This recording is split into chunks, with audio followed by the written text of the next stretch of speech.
All right, guys, this is the brand new way to do SEO that's working so you can get featured in AI overviews, AI search, LLMs, all the things. People are missing a lot of traffic opportunities, and 99% of businesses are not doing this strategy. So I'm going to give you the full strategy, why it works, how to actually do it, how to implement it today so you can start interjecting this into your business, and this is going to save you also thousands of hours. You can do this, start doing this in just a couple of minutes. Let's go. The first thing that I want to talk about is the new way to do SEO and why the old ways really aren't working anymore. So the reason that a lot of the old stuff isn't working is because it's a lot of commoditized information and there's no original data. So a lot of people are making this mistake with AI specifically of repurposing basically old information and just rewriting it in a different way. And that's not going to get ranked. That's not going to get picked up by AI citations. And it's just not something that is working anymore.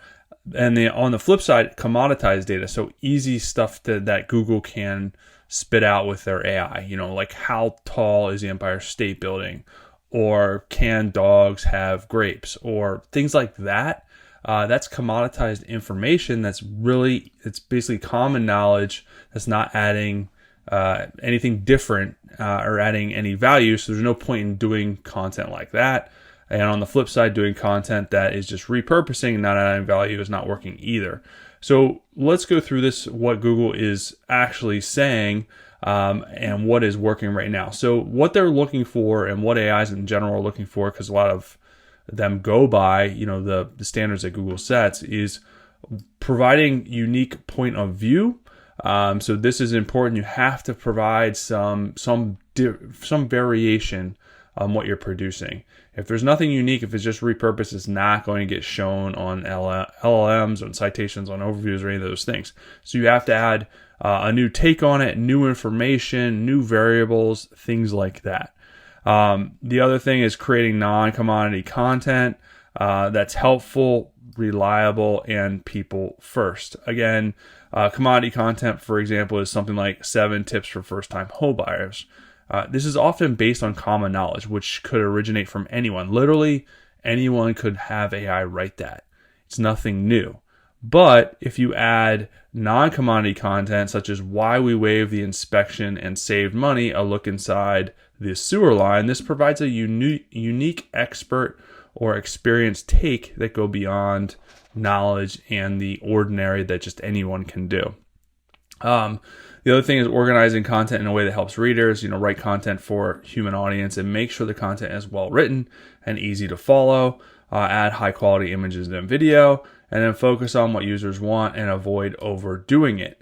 So again, you're just writing a bunch of extra slop out there just to make it seem like it's valuable, even though it's not. It's kind of a ruse. So those are the things that matter most. The other thing too is in terms of SEO, is SEO still relevant for generative AI search? Yes, SEO is relevant. Basically, they're saying that AEO and GEO is SEO. It's just another term for SEO. It's just how the AIs are analyzing the data that's out there and organizing it and showcasing it to viewers, to people looking for that information.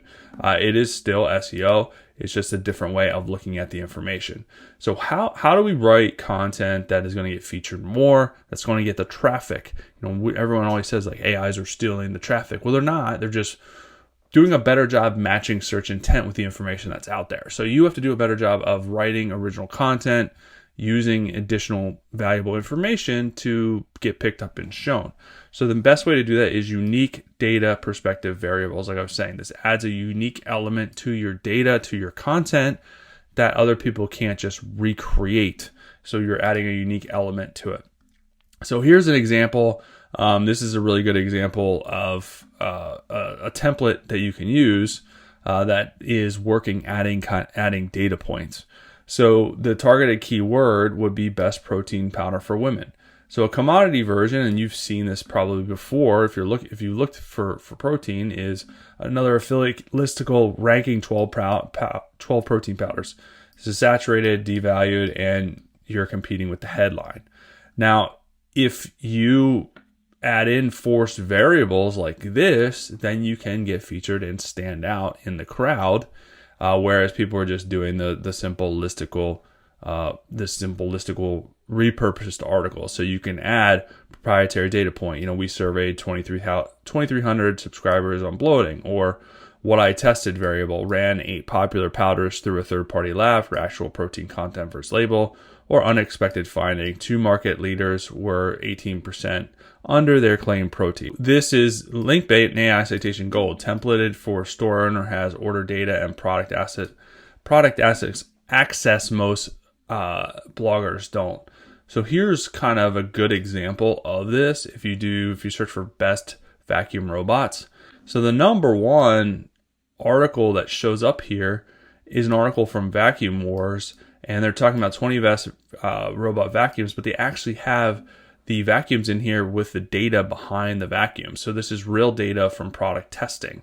And they have a decent DR 55, but the reason why they're getting showcased first is because they are adding in those data points, those variables. The next one, New York Times, very strong authority, but they're not number one because they're not a resource for vacuums. So this is why they can be overtaken. They have one of the strongest DRs out there, DR 94, but they're not a vacuum resource. They're a newspaper that talks about news on a variety of different sources.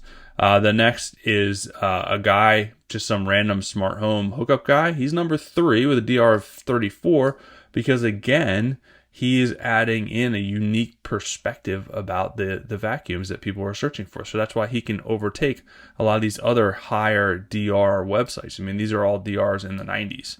Reddit is good. They usually show up in search results because it's user-generated content, but it's never usually first just because the user data is not displayed the best. It's kind of hard to find the information.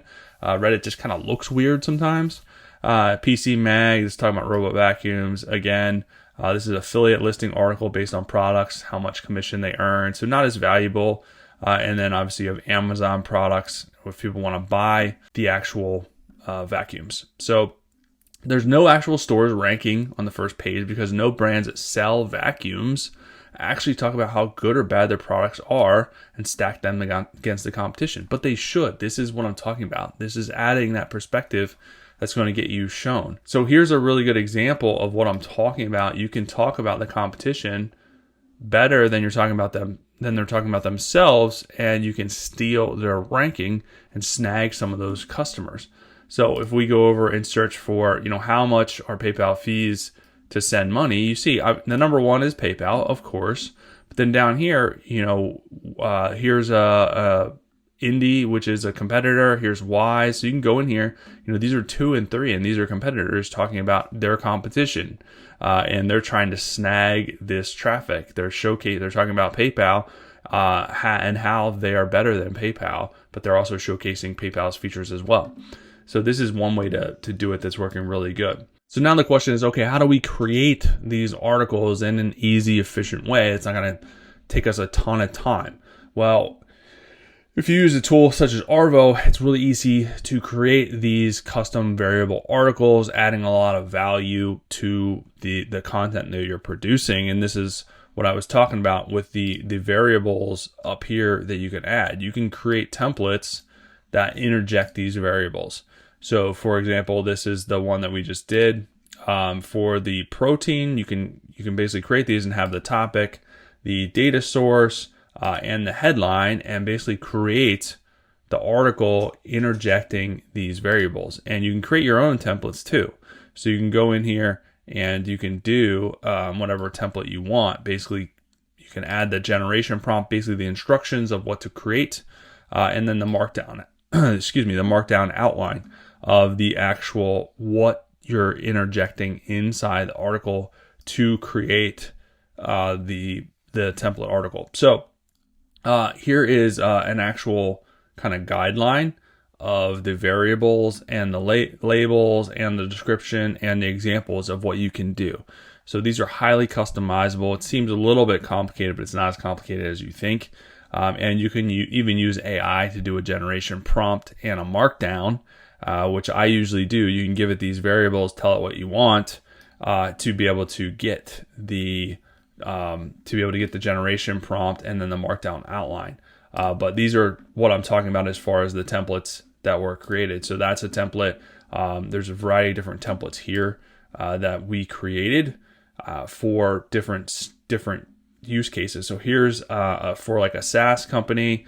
You can see there's a force variables, topic, data source, headline, how much organic traffic is the topic, our own platform, X. So you can add in your own data source and then what it produces. And then here's for local service businesses, firsthand experience template. So target keyword, commodity version, and then force variables, firsthand story, specific mistake, what I tell every customer.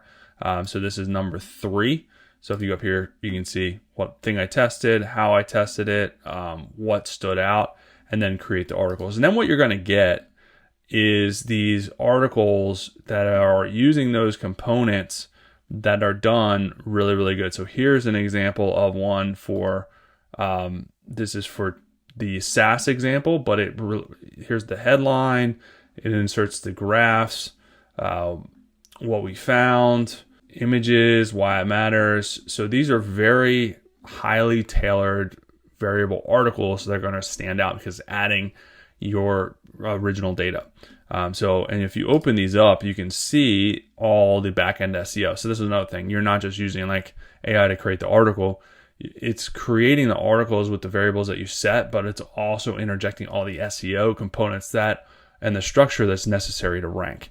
So it has a focus. The meta description has H2s, H3s, alt text, all the things that are relevant. And you can even go in here, you can edit these, you can add internal links, external links to these articles, whatever you want to do. Highly, highly customizable.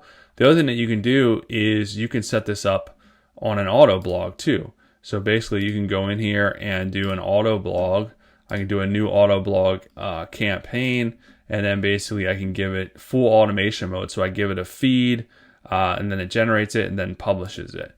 So feeds are really easy to create. You can create any type of feed that you want. You can create a keyword feed, news feed. You can connect with an RSS. You can connect with a YouTube channel, and then you can integrate these with your website here, any website. So you can set this up in like full automation mode to create articles every single day, multiple times a day, every single month. But this is what's working really, really, really well right now. And these are some examples of how to do it, kind of the why behind the why, and all the different variables that you can use to interject originality, to interject something different. And these variables are what's getting picked up by LLMs. This is what's working really well right now, though. And the websites that we're doing with this are getting significantly more traffic than the websites that are not. And their ranking is exploding across the board because so many people were just doing these generic slop articles, not adding something new. They're just repurposing information. So I would highly suggest implementing this in your strategy right now. Again, if you want to use Arvo, it's going to make this even easier to implement. Not necessary, but it's going to save you thousands of hours of time. So those two paired together is the way to go right now. So the links below to Arvo. Check out this other video for some more SEO information. I'll be back soon with some more good stuff for you guys.